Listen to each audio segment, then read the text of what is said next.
سیاہ بیج کا باب. سیاہ بیج سے مراد کلونجی ہے. بلیک سیڈز، ٹھیک ہے نا.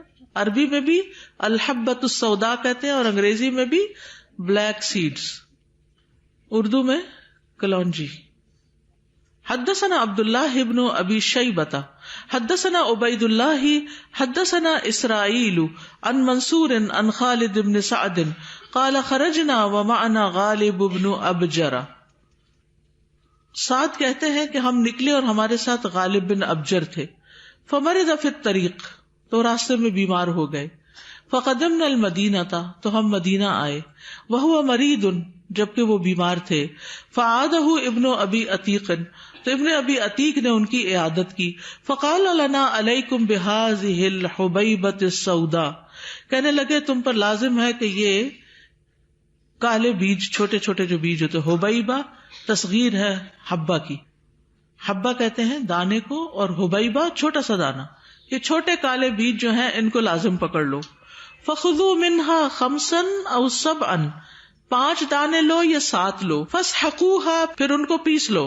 ثم اقطروها في انفه بقطرات زیت، پھر اس کے ناک میں تیل میں ملا کے یہ کلونجی کے کالے بیج وہ ڈالو. فی هذا الجانب وفی هذا الجانب، دائیں نتنے میں بھی اور بائیں نتنے میں بھی.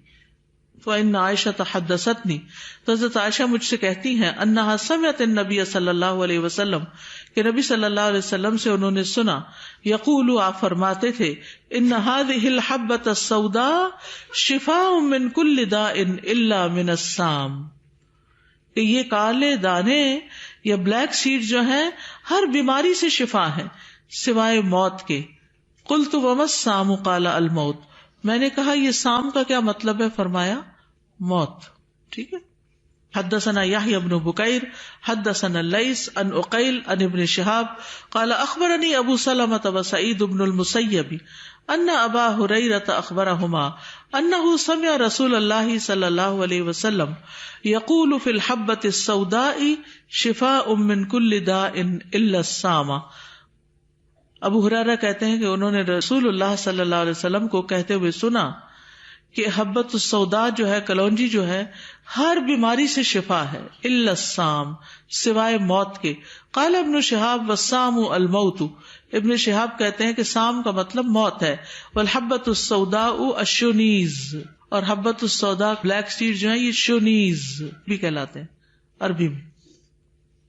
قاموس کے مؤلف کہتے ہیں کہ شنیز، الشنیز والشنیز والشنوز والشہنیز، یہ سب سیاہ دانے کے لیے استعمال ہوتے ہیں. اصل میں یہ فارسی کا لفظ ہے. تو کلونجی کو شنیز سے تعبیر کرنا اسی بنا پر ہے، یعنی شنیز ہی کلونجی ہے، کالا دانا. اور یہ موت کے علاوہ ہر بیماری کا علاج ہے، کیونکہ موت جب آ جاتی ہے تو کوئی بھی دوا فائدہ نہیں دیتی. اچھا، اب وہ کون سی دوا ہے؟ قرآن مجید کی ایک آیت ہے، وَلَن يُؤَخِّرَ اللَّهُ نَفْسًا إِذَا جَاءَ أَجَلُهَا وَاللَّهُ خَبِيرٌ بِمَا تَعْمَلُونَ، اور اللہ کسی جان کو ہرگز مہلت نہیں دے گا جب اس کا وقت آ گیا، اور اللہ اس سے پوری طرح باخبر ہے جو کچھ تم کر رہے ہو. جب انسان کی زندگی ہو تو پھر اللہ تعالیٰ کوئی نہ کوئی سبب بنا دیتا ہے، انسان کو شفا ہو جاتی. جب زندگی نہ ہو تو اچھے بھلے ماہر ڈاکٹر بھی بھول جاتے ہیں. کلونجی جو ہے وہ بہت سی بیماریوں کا علاج ہے، جیسے پیٹ کے کیڑے. پھر کلونجی اور شہد کا استعمال، پانی کے ساتھ کلونجی، زکام میں اس کے مرکب کو ناک میں ڈالنا. تو اس میں آپ دیکھیے کہ ابھی ریسنٹلی میں کراچی گئی تو وہاں آب و ہوا ذرا فرق تھی. اترتے ہی مجھے زکام محسوس ہونے لگا.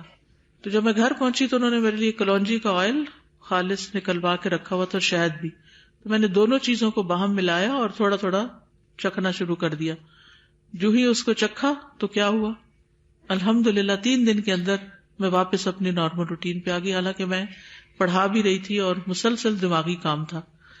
تو بعض اوقات یہ ہے کہ جب آپ یقین سے ایک چیز استعمال کرتے ہیں، قرآن میں ہے شہد ہر چیز کے لیے شفا ہے، اور حدیث میں ہے کہ کلونجی ہر چیز کے لیے شفا ہے، تو پھر اگر یہ دونوں مل جائیں تو کیا ہو جائے گا، نور علی نور ہو جائے گا، اور انشاءاللہ اللہ تعالیٰ کے اذن سے، کیونکہ اللہ کا اذن ہو تو شفا ہوتی ہے، ورنہ انسان کسی بھی بیماری سے مر سکتا ہے. اور حافظ ابن حجر کہتے ہیں کہ غالب بن ابجر زکام میں مبتلا تھے، اس لیے ابن ابی عتیق نے دوا کو ناک میں ٹپکانے کی تجویز دی تاکہ وہ پیسیجز کھل جائیں. میری یہ ٹیئر ڈکٹ بلاکیج تھی 5 ایئرس سے، اور مجھے ہر ڈاکٹر نے یہی کہا تھا کہ آپریشن، لیکن ایک سرجن نے کہا ہوا تھا کہ آپریشن سکسیسفل نہیں رہتا، آپ نہ کروائیں، یہاں فیس پہ کٹ بھی لگتا ہے سب. تو الحمدللہ کچھ ٹائم پہلے میں ڈاکٹر سکیہ ہاشمی کے پاس گئی، اور انہوں نے مجھے یہی حدیث میں جو ذکر ہے نا کلنجی کا تیل دیا، تو الحمدللہ وہ ڈالنے سے اب میرا مسئلہ حل ہو چکا ہے. ناک میں ڈالنے سے تو وہ کھل گیا. جی الحمدللہ. تھوڑا کاٹتا تو ہے لیکن زکیہ آئی ہیں تو ہم اب تک کلونجی کے اور شہد کے کافی فائدے پڑ چکے ہیں. تو کوئی خاص بیماری ہو تو پوچھیے تاکہ وہ کلونجی سے آپ کو علاج بتائیں. السلام علیکم ورحمۃ اللہ وبرکاتہ. وعلیکم السلام. جیسے حدیث میں آتا ہے نا کہ اللہ تعالیٰ نے کالے دانے میں شفا رکھی ہے ہر بیماری سے سوائے موت کے. تو اس کو میں نے اپنی زندگی میں تجرباتی طور پہ یعنی اس کو اتنا سچا پایا کہ سر سے لے کے پاؤں تک تقریباً ہر بیماری میں اس میں ماشاءاللہ سے شفا موجود ہے. سر درد ہو یا سائنوسائٹس ہو. سائنوسائٹس ایک ایسی بیماری جس کے بارے میں لوگوں میں بڑی غلط فہمی پائی جاتی ہے، حتیٰ کہ ڈاکٹرز بھی اس کو کئی دفعہ ڈائگنوز نہیں کر پاتے، اور اینٹی الرجیز پہ لوگوں کو ساری زندگی رکھتے ہیں. اور اینٹی الرجی جو ہے وہ ایک عام جو ٹرینکولائزر ہے اس سے کہیں زیادہ سائیڈ ایفیکٹ رکھتا ہے. اور بہت سے لوگ ایسے ہیں جن کا ناک بند ہوتا ہے، گلے میں ریشہ گرتا ہے یا ایک تار سی بندھی ہوتی ہے، یہ ہر وقت یعنی محسوس کرتے ہیں کہ بس اس کو کس طرح اتار دیں، اترتا نہیں، نہ وہ باہر آتا ہے نہ وہ اندر جاتا ہے، اور ایک چپچپاہٹ سی گلے میں محسوس رہتی ہے. اور اس کے ساتھ کبھی کبھی وہ اتنا ایگریویٹ ہوتا ہے کہ بخار چڑھ جاتا ہے، سر میں درد ہوتا ہے، کبھی رائٹ سائڈ پہ، کبھی لیفٹ پہ، کبھی پورے سر میں، سر بوجھل ہوتا ہے، بھاری پن، سر کا درد، اس کو درد شقیقہ کہہ لیں. اور ڈاکٹر اس کو الرجی بولتے ہیں، کوئی اس کو ڈسٹ الرجی کا نام دیتا ہے، کوئی اس کو سیزنل الرجی، یعنی مختلف ناموں سے. مگر جو کیفیت میں نے آپ کو بتا دی نا، کسی کا ایک ناک بند ہوتا ہے، کسی کا دونوں ناک بند ہوتے ہیں، اور کسی کا کبھی کبھی بند ہوتا ہے، ضروری نہیں کہ سارا سال بند ہو. لیکن کچھ لوگ ایسے ہوتے ہیں جن کا سارا وقت ناک بند ہوتا ہے. بعض اوقات وہ الرجی کی وجہ سے نا رگڑ رگڑ کے اپنی ناک اندر سے ٹیڑھی کر چکے ہوتے ہیں. اندر کی جو ہڈی ہوتی ہے نا، DNS بولتے ہیں ڈاکٹرز اس کو، ڈائیورٹڈ نوز، یعنی جو ناک کے درمیان کی ہڈی ہے وہ ڈائیورٹ ہو چکی ہوتی ہے. اسی وجہ سے کہ وہ جیسے اریٹیشن ہوتی ہے ناک میں تو سانس نہیں آتا، بچہ ہو یا بڑا، وہ بار بار اس کو مسلتے مسلتے بون انفلیمڈ ہو جاتی ہے، اور انفلیمیشن کی وجہ سے بون اور یہ جو ہمارا ایک نوسٹرل ہے وہ آپس میں چپک بھی جاتا ہے بعض اوقات، یعنی اتنا کلوز ہو جاتا ہے کہ اس سے ہوا بھی نہیں گزرتی. اسی وجہ سے سر درد ہوتا ہے. ان تمام مسائل کا حل کلونجی میں موجود ہے. یعنی یہ اس لیے میں نے آپ کو اتنا ڈیٹیل سے بتا دیا کہ آپ اس بیماری کو سمجھ بھی لیں اور اس کو الرجی نہ سمجھیں، گھر بیٹھے اس کا آپ علاج کر سکیں. آپ کلونجی کے قطرے ناک میں ڈالیں، لیکن 1-2 قطرے ڈالنے سے افاقہ نہیں ہوتا. ہماری ناک جو ہے اندر سے کافی لمبی ہے، یعنی جتنی ہمیں نظر آتی ہے اسے 3 گنا اندر ہے، جو حلق تک اس کے آ کے تو ہولز کھلتے ہیں. تو جب تک وہ پوری نہ دھلے، اس تیل سے صاف نہ ہو جائے، اس کا اثر پورا نہیں ہوتا ہے. جب آپ قطرے ڈالیں، مثلا ایک نوسٹرل میں آپ نے ڈالا تو وہ اس کے گلے میں قطرے آنے چاہیے. اسی طرح دوسری نوسٹرل میں ڈالیں تو اس کے بھی قطرے حلق میں اترنے چاہیے. اگر کسی طرف سے مثلا آپ نے رائٹ سائڈ سے ڈالا پھر لیفٹ پہ ڈالا لیکن رائٹ سے قطرے نہیں گرے حلق میں، تو اس کو آپ دوبارہ ڈال لیں. بعض دفعہ ناک اتنا بند ہوتا ہے، اس کو پکڑ کے نوسٹرل کو ایسے کھول کے پھر قطرے ڈالیں تاکہ حلق میں آئیں. جب تک حلق میں نہیں آئے آپ کا پروسیس کمپلیٹ نہیں ہوا. حلق میں اترنے چاہیے. اس کے بعد آپ ناک کو تھوڑا سا مسل لیں ایسے، تاکہ ناک کے اندر ہر طرف وہ کلونجی کا تیل لگ جائے، بلکہ وہی ہاتھ جو ہے آپ باہر بھی اس کو لیپ کر دیں. حتیٰ کہ عام بخار، سادہ بخار ہو یا ٹائیفائڈ ہو یا کسی بھی قسم کا نمونیا کا بخار ہو، اس میں صرف جسٹ ناک پہ لگانے سے بخار 1 درجہ within few minutes کم ہو جاتا ہے. صرف باہر سے لگانے سے، پلانے سے بھی بخار کم ہوتا ہے. اگر سردی کا بخار ہے تو پلانے سے بھی کم ہو جاتا ہے. مجھے لگتا ہے شیطان بھاگ جاتا ہے. جی شیطان بھی بھاگ جاتا ہے. جی وائرل انفیکشن آج کل جیسے موسم بدل رہا ہے، یعنی کسی وقت آپ دیکھتے ہیں کہ بہت برفیلی ہوا چلتی ہے اور کسی وقت دھوپ نکل آتی ہے، سمجھ نہیں آتی کتنے کپڑے پہنے اور کب اتاریں اور کب زیادہ پہنے. تو ایک دم سے ہوا جب چلتی ہے تو محسوس ہوتا ہے کہ یعنی کبھی سر کی طرف لگ جاتی ہے، سر میں درد شروع ہو جاتا ہے، کسی کے کانوں میں پڑتی ہے تو کان میں درد شروع ہو جاتا ہے. کان میں درد ہو تب بھی ناک میں کلونجی کا تیل ڈالیں تو کان درد بھی ٹھیک ہو جاتا ہے. کان میں نہیں ڈالنا، یعنی آپ نے مجھے بتایا تھا کان میں نہیں ڈالنا، ناک میں ڈالیں. ناک میں ڈالنے سے مینسٹرل پین بھی ٹھیک ہو جاتا ہے، مینسس کا درد ٹھیک ہو جاتا ہے.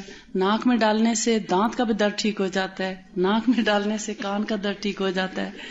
بس جس نے اچھی طرح وضو کرنا سیکھ لیا اس کو کلونجی کا تیل کچھ نہیں کہتا، کیونکہ جب ہم وضو کرتے ہیں تو ہاتھ میں جب پانی لیتے ہیں چلو میں تو آدھا پانی منہ میں اور آدھا ناک میں، اور پھر اس کو جب اوپر کرتے ہیں تو وہ کڑوا لگتا ہے. ہاں یہاں مرچیں لگتی ہیں. دیکھیں اللہ تعالیٰ نے تو ہمیں جو وضو کا ایک تحفہ دیا ہے، اگر اس کو ہم پراپر طریقے سے کریں تو اسی میں ہمارا سائنس ٹھیک ہو سکتا ہے. اور کبھی کبھی زمزم بھی ڈالیں ناک میں تو اس سے بھی آپ کو بہت شفا ہوگی. اور اسی طرح یہ جو کلونجی کا تیل ہے اس کے ڈالنے سے آپ کے یعنی صرف یہ تو ناک کی بات میں نے آپ کو بتائی نا کہ ایک صرف ناک کے ساتھ، اس کو کہتے ہیں سعود کرنا. آگے باب آ رہا ہے اس کا. اچھا تو ناک میں ڈالنا یہ سنت ہے. اور جن لوگوں کے بچوں کے یا بڑوں کے گلے خراب ہوتے ہیں، جیسے ٹانسلائٹس ہے، سور تھروٹ یا گلے کی کوئی بھی خرابی جیسے آواز کا بھاری پن یا آواز خراب ہو جانا، تو اس میں قسط البحری بہت اچھا کام کرتی ہے، وہ بھی ناک میں ہی ڈالنا ہے. اب آپ کہیں گے سنت علاج میں ناک میں ڈالنے کا بہت زیادہ، اصل میں آپ نے وہ حدیث پڑھی ہوگی جس میں آتا ہے کہ شیطان رات کو انسان کی سونٹ پہ جو ہے رات گزارتا ہے. تو اس ناک میں چڑھانے کے بہت سے راز ہیں، یعنی اس کی وجہ سے شیاطین بھی دور ہوتے ہیں کہ وہ جو رات ادھر گزارتا ہے نا وہ نکل جاتا ہے. پھر اگر کبھی کبھار وہ وہاں بسیرا کر لے تو اس کو نکالنے کا یہ بہت اچھا طریقہ ہے. اگر واقعی کسی پر جنات اور شیاطین حملہ آور ہوتے ہیں یا ہم یہ سمجھتے ہیں کہ یہ کوئی فزیکل ڈیزیز نہیں ہے بلکہ بری بری خوابیں آتی ہیں رات کو، جی ہاں یہ بہت الٹے خواب آتے ہیں، تو اس میں بھی صبح اٹھ کے اگر آپ یہ ڈال لیں تو بہت اچھا فیل کریں گے. یا رات کو ڈال کے سوئیں؟ نہیں، رات کو ڈال کے سونا جو ہے وہ تھوڑا سا تکلیف دہ ہے. کیونکہ اس کو ڈالنے کے ایک چیز میں بھول گئی تھی، وہ یہ کہ رات کو کبھی بھی قطرے ڈال کے نہ سوئیں. یہ ہمیشہ چلتے پھرتے، یعنی جب آپ ڈال چکے 1 منٹ کے لیے لیٹیں، بہت دیر تک لیٹیں بھی نہیں، یا کرسی کی ٹیک سے اس طرح کر کے ڈالیں، ٹھیک. اور جب آپ سمجھیں کہ حلق میں قطرے آ گئے فوراً اٹھ جائیں، یہ بہت ضروری بات ہے. کچھ لوگ لیٹے رہتے ہیں تو ان کے دماغ پہ چڑھ جاتا ہے تیل، تو وہ بہت زیادہ تکلیف میں آ جاتے ہیں، مرچیں لگتی ہیں پھر، اور پھر وہ اس کے بعد وہ کبھی نہیں ڈال سکتے. تو اس لیے 1 منٹ کے بعد اٹھ جائیں تو انشاءاللہ وہ گلا بھی آپ کا صاف ہوگا، ریشہ نکلتا ہے، ناک سے بھی نکلتا ہے، گلے سے بھی نکلتا ہے، پورا پیسج کلیئر ہو جاتا ہے اور اتنا سکھ کا سانس آتا ہے کہ پھر آپ انشاءاللہ دعاؤں میں بھی یاد رکھیے گا. شوگر کی بیماری میں بھی کلونجی کا تیل جو ہے بڑوں کے لیے 1 ٹی اسپون اور بچوں کے لیے ½ ٹی اسپون، کیونکہ آج